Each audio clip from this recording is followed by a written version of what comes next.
죽음을 사랑한 소년 안드레아스 그루버 북로드 2. 9월 23일 수요일 기차는 덜컹거리며 선로를 달리고 있었다. 레일 턱을 넘을 때마다 짐칸에 있는 가방이 조금씩 들썩였다. 10분밖에 안 걸리는 짧은 노선이었고 벌써 반을 지나왔다. 한나는 창가 자리에 앉아 밖을 내다봤다. 기차 양옆으로 바다가 펼쳐졌다. 바다는 거울처럼 잔잔했고 수평선은 자로 그은 것처럼 매끄러웠다. 해는 하얀 뭉게구름에 가려 보이지 않았다. 북쪽에서는 특히 초가을에 접어들면 항상 구름 봉우리가 높이 올라온다고 하더니 정말 그런 듯했다. 맨 앞에 있는 기관차가 한나의 눈에 들어왔다. 선로가 놓인 댐이 오른쪽으로 약간 굽은 탓이었다. 댐이 1927년에 건설된 데다가 가장 좁은 부분은 폭이 10m밖에 안 되고 육지에서 바다를 가로질러 오스테버 잔트 섬까지 5km 길이로 이어져 있어서 사실 댐 위에 난 선로로 기차를 타고 가는 것이 좀 아슬아슬하기는 했다. 거의 100년이 다 돼가는 지금까지도 오스테버 잔트 섬에 가려면 이 기차를 타거나 해양경찰 보트를 타는 수밖에 없었다. 완벽한 보안을 유지하기 위해 일부러 접근을 어렵게 해놓은 것 같았다. 바위섬이 시야에 들어왔다. 한나는 차창에 얼굴을 대고 내다봤다. 오스테버 잔트는 깎아지른 듯한 바위와 푸른 이끼로만 이루어져 있었다. 물결이 절벽에 부딪히는 아래쪽 바위는 색이 어두웠고 위로 갈수록 밝아졌다. 어떤 바위는 햇빛을 받아 하얗게 빛나기도 했다. 이어서 등대와 항구, 조그만 기차역이 눈에 들어왔다. 한나는 자리에서 일어나 짐칸에서 가방을 내린 뒤 객실 밖으로 나섰다. 기차가 댐을 벗어나 섬의 항구에 있는 역으로 들어섰다. 도와드릴까요, 아가씨? 차장이 물었다. 고맙지만 괜찮아요. 어린 시절 이후로 한 번도 본 적 없는 구식 폴딩 도어를 열자 발을 딛고 내려설 계단이 나왔다. 20세기 초 선로가 놓일 때 처음 운행하던 기차와 조금도 다를 바 없을 것 같은 모습이었다. 한나는 플랫폼에 내려서서 대합실을 지나 밖으로 나갔다. 여기가 바로 독일과 덴마크 국경에 있는 플렌스부르크 현만이 모양이었다. 수평선 너머로 덴마크 해안이 육안으로 보일 정도였다. 갈매기들이 작은 항구의 정박지와 등대 위를 빙빙 돌고 있었다. 빨간색과 흰색 줄무늬의 등대도 100년 전 유물 같은 인상을 풍겼다. 한나는 지금도 밤이 되면 등대가 바다를 환하게 비출까 궁금했다.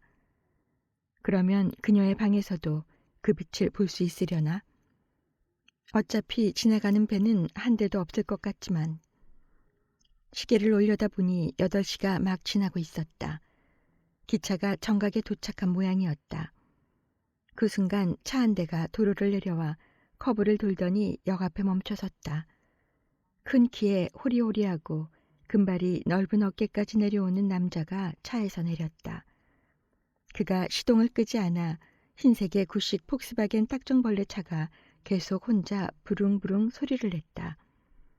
남자는 셔츠 소매를 걷어올리고 바지 멜빵에 엄지손가락을 끼우고 있었다. 리넨 바지가 껑충 올라가 있어서 양말이 보였다.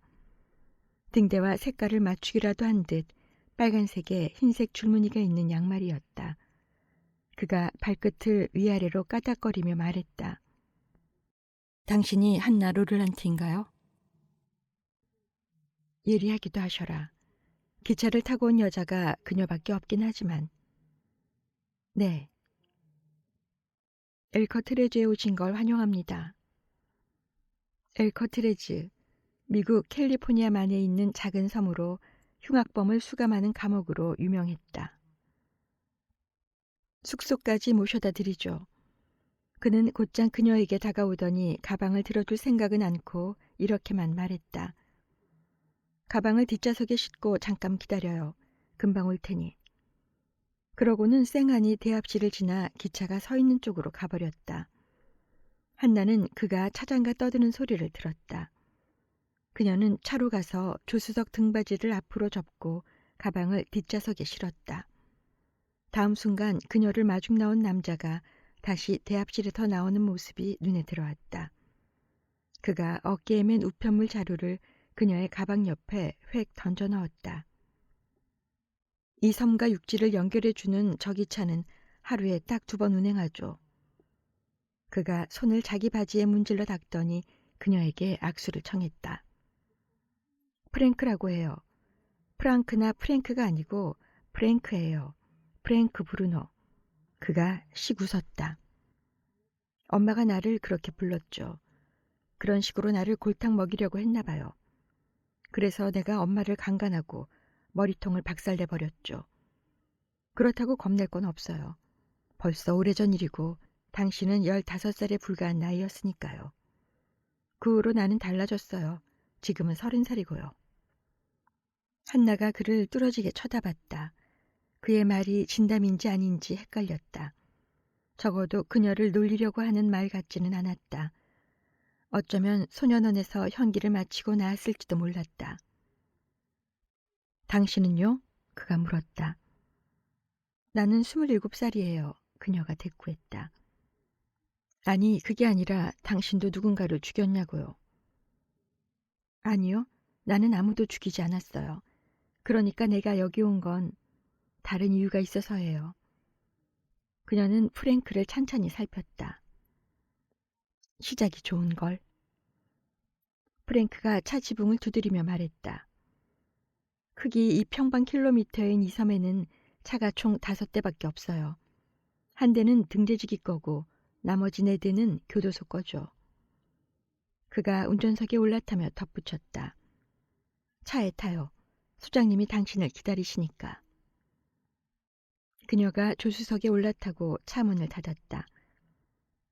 프랭크가 그녀 쪽으로 몸을 숙이더니 날카로운 눈초리로 그녀를 살폈다. 뭐 잊은 거 없어요?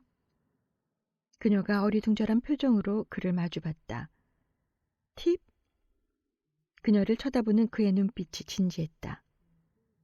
아니요, 안전벨트요. 소장님은 안전을 아주 중요시하거든요.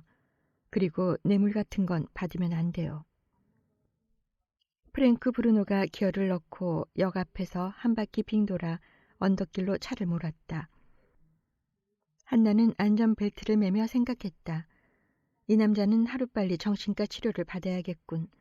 운전사가 이 모양인데 죄수들은 도대체 얼마나 상태가 나쁠까. 커브를 한번 돌자 바로 산비탈이 나타났다. 섬에서 가장 높은 곳에 정신 이상 범법자를 두는 슈타인펠스 최고보안 감옥이 자리하고 있었다.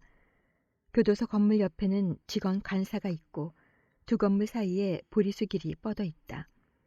그 길이 감옥과 자유세계 사이를 가로막는 바리게이트처럼 보였다. 직원 간사에도 틀림없이 창문마다 쇠창살이 쳐져 있을 것 같았다. 하지만 거리가 너무 멀어 그것까지 눈으로 확인할 수는 없었다. 건물은 70년 전부터 그 자리에 있었지만 교도소가 들어선 지는 5년밖에 안 됐다. 슈타인펠스는 일종의 시범 프로젝트였다.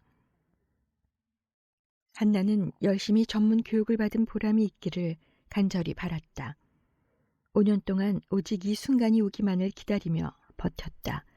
이제 드디어 해답을 찾을 때가 됐다.